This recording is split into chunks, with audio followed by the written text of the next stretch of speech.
सारे राज्य में डोंडी पिटवा दो कि उनके राजा राम अयोध्या वापस आ रहे हैं।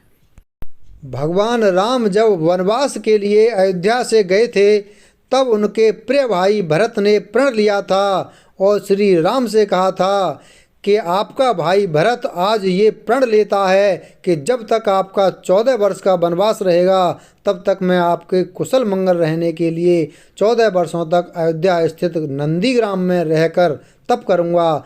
और कहा कि यदि भ्राता श्री आप 14 वर्ष के वनवास को पूर्ण करने के अंतिम दिन अयोध्या नहीं आए तो आपका ये भाई भरत अपने प्राण त्याग देगा। श्री राम ने अपने प्रिय भाई भरत को हृदय से लगाया और कहा कि भरत, मैं वचन देता हूँ कि 14 वर्ष का वनवास पिता के द्वारा दिए गए आदेश के अनुसार पूर्ण करने के बाद अयोध्या आऊँगा।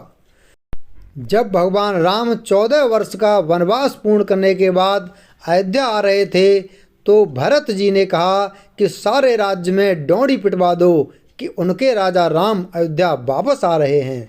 जब प्रभु श्री राम अयोध्या वापस आए तो सबसे पहले अपने भाई भरत से अयोध्या स्थित नंदीग्राम में मिले और प्रिय भाई भरत को प्रेम पूर्वक हृदय से लगाया और यह क्षण भरत मिलाप कहलाया। जब भगवान राम 14 वर्ष का वनवास बिताने के बाद अपनी अवधपुरी पधारे तो अयोध्या वासियों का मन हर्षित हो गया था। अपने आराध्य करुणा के सागर श्री राम के अयोध्या आगमन की खुशी में अयोध्या वासियों ने उस मार्ग पर पुष्प बिछा दिए थे। दीपों की पंक्तियां जगह जगह लगा दी थीं। उस समय अयोध्या नगरी संपूर्ण सृष्टि में दीदीप्यमान हो गई थी। घर आगमन की खुशी में अयोध्यावासी मंगल गीत गा रहे थे। देवतागण पुष्प वर्षा कर रहे थे। ऐसा लग रहा था मानो स्वर्ग भी अयोध्या नगरी के आगे फीका पड़ गया हो। वो क्षण देखने योग्य था। ये सारी बातें दिव्य ग्रंथ रामचरितमानस में वर्णित हैं। आनंद कंद श्री राम जी अपने महल की ओर प्रस्थान करने के लिए चले।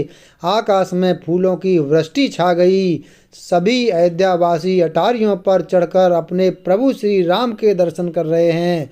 उस क्षण अयोध्यावासियों ने सोने के कलशों को मणि रत्नादि से भर लिया और कलश को सजाकर सभी नगरवासियों ने अपने अपने दरवाजों पर रख लिया। सब लोगों ने मंगल के लिए बंधन बार, ध्वजा और पताकाएं लगाई हुई थी। शास्त्रों में कहा जाता है कि राम शिव को जपते हैं और शिव राम को, दोनों में कोई भी भेद नहीं है।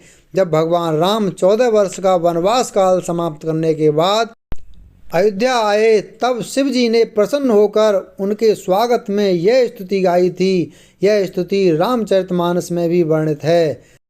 जय राम रमा रमनम समनम भवताप भयाकुल पाहि जनम अवधेश सुरेश रमेश विभो शरणागत मागत पाहि प्रभो।